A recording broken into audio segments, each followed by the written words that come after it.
सभी भैया बहनी का मेरे YouTube चैनल पर स्वागत है। बच्चों, डायरेक्ट इनडायरेक्ट में हम लोग चलते हैं दूसरे भाग में, और ये दिया है एक्सक्लेमेटरी सेंटेंस, विस्मय बोधक वाक्य। बच्चों, होता क्या है, एक सीधी लाइन एक डॉट, यानी जो भी चीज़ हम आश्चर्य में बोलते हैं, हमें बहुत ही आश्चर्य होता है, उसी में ये एक्सक्लेमेटरी सेंटेंस आता है। बच्चों, ऑपिटेटिव सेंटेंस, इच्छा सूचक वाक्य, यानी इच्छा को प्रकट करना। और तीसरा है बच्चों मिक्स। मिक्स का मतलब होता है इंटरोगेटिव, असर्टिव और आपका इम्पेरेटिव, सारी चीज़ें आते हैं। तो आइए बच्चों शुरुआत करें। बच्चों, पहचान कैसे होगा, तो ये पहला शब्द लिया गया हुर्रा, अत्यधिक खुशी होना, बहुत खुशी होना।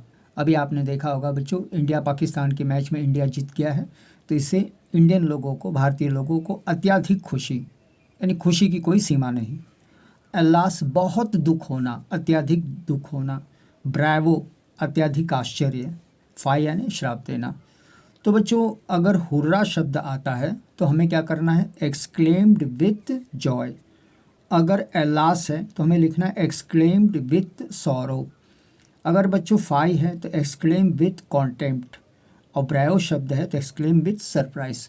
तो आइए एक वाक्य देख लें बच्चों। तो सबसे पहला वाक्य है, ए वुमन सेड।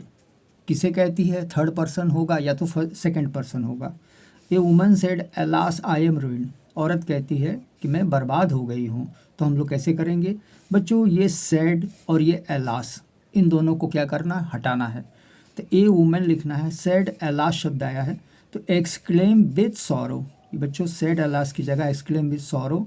बच्चों, फेविकॉल लगाएंगे दैट। बच्चों, आई हमेशा वुमन के अनुसार, तो वुमन जो आपका जो है कॉमन नाउन है, तो इसका प्रोनाउन होगा शी। तो हम लोग लिखेंगे शी में यह छोटा रहना चाहिए, वॉज रूइंड।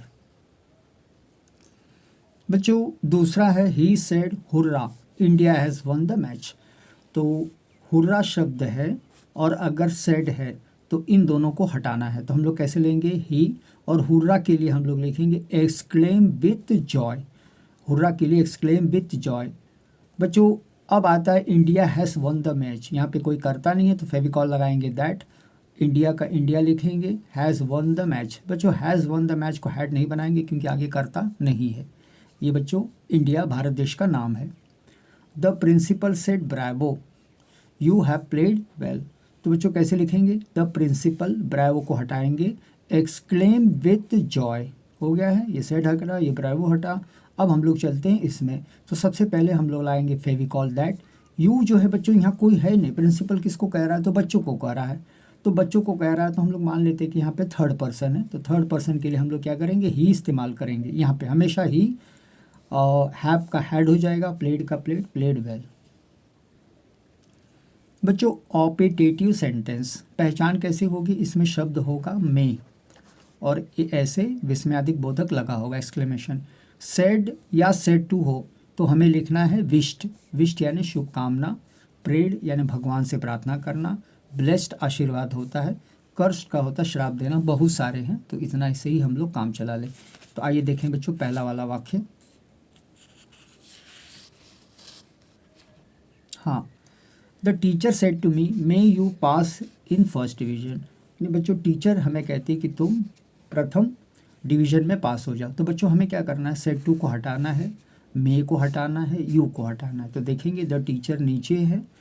बच्चों, अगर सेड टू है और यहाँ पे देखिए क्या कर रहा है, कामना कर रही, शुभकामना कर रही है, तो विश लिखेंगे, मी लिखेंगे, यू जो है मी के अनुसार आई लिखेंगे, मे बच्चों आपका प्रेजेंट है, इसे क्या करना है, माइट। द आई माइट ऊपर का pass in first division. The old man said may you never get peace in your life. Old man किसी को कहता है कि तुम्हें ज़िंदगी में कभी भी शांति ना मिले, वो एक प्रकार का श्राप है। तो बच्चों, द ओल्ड मैन मैंने उतार लिया है, और सेड की जगह ये श्राप दे रहा है तो कर्स्ड।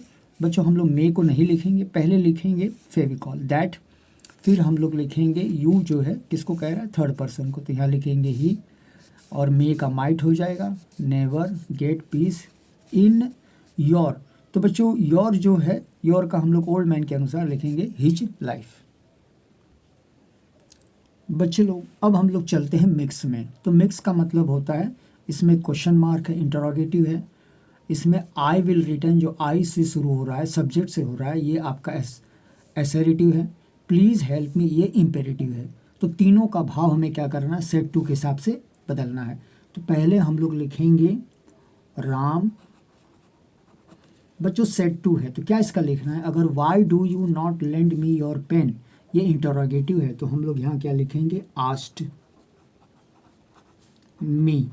और बच्चों फेविकॉल इफ़ नहीं लगाएंगे क्योंकि वाई पहले से है, तो हम लोग लिखेंगे WHY। बच्चों यू डू नहीं लिखना है, यू हमेशा मी के अनुसार, तो हम लोग क्या लिखेंगे यहाँ पे जो है आई। बच्चों डू नॉट है तो हम लोग यहाँ पर क्या लगाएंगे, डिड नॉट लैंड। बच्चों मी जो है राम के मुंह से निकल रहा है, तो हम लोग यहाँ पे लिखेंगे हिम। और बच्चों ये योर पेन है, ये मी के अनुसार है, तो मी जो रहता है इसका आई होगा, और बच्चों आई का पोसेसिव होगा माई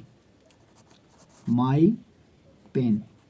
एक बार फिर से देख लें बच्चों, सेट टू की जगह आस्ट, ये मी ऊपर से, ये वाई ऊपर से।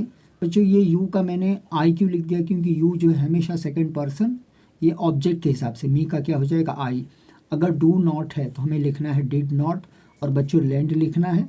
बच्चों मी किसके मुंह से निकल रहा है तो राम के मुंह से निकल रहा है, तो राम का आपका ऑब्जेक्ट होगा हिम। और बच्चों योर पोसेसिव है तो मी का पोसेसिव होगा माई पेन। बच्चों आगे बढ़ें, अब आगे क्या दिया है, आई विल रिटर्न, ये वाला देखेंगे तो यहाँ कहीं भी क्वेश्चन मार्क या कोई ऐसा नहीं है, तो ये आपका जो एसेरेटिव है।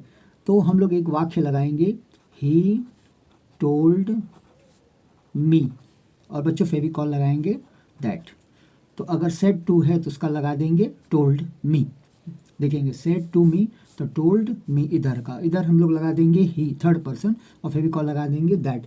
अब आइए बच्चों देखें आई जो है हमेशा राम के अनुसार, तो हम लोग लिखेंगे ही। बच्चों विल है तो इसका हो जाएगा would return it when ever.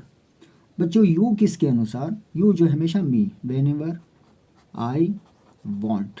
तो आइए फिर से एक बार देखें बच्चों, अब ये देखेंगे I will return it when ever you want, ये आपका एसेरेटिव है, मतलब सब्जेक्ट वर्ब और बाकी सब है ऑब्जेक्ट। तो हमें क्या करना है, सबसे पहले सेट टू का भाव लाना है।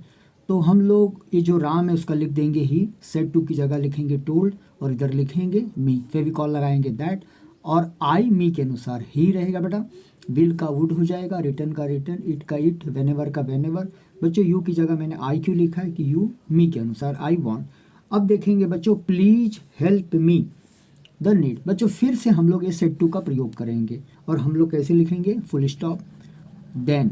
बच्चों राम का लिखेंगे ही, सेट टू की जगह लिखेंगे रिक्वेस्टेड, क्योंकि प्लीज शब्द है, रिक्वेस्टेड। बच्चों रिक्वेस्टेड ये मी लिखेंगे, मी, और बच्चों फेविकॉल लगाएंगे टू हेल्प द नीडी। ये आपका मिक्स हुआ बच्चों। तो बच्चों मुझे आशा ही नहीं विश्वास है कि आपको वीडियो ज़रूर पसंद आया होगा। बच्चों लाइक करिए, कमेंट करिए, धन्यवाद।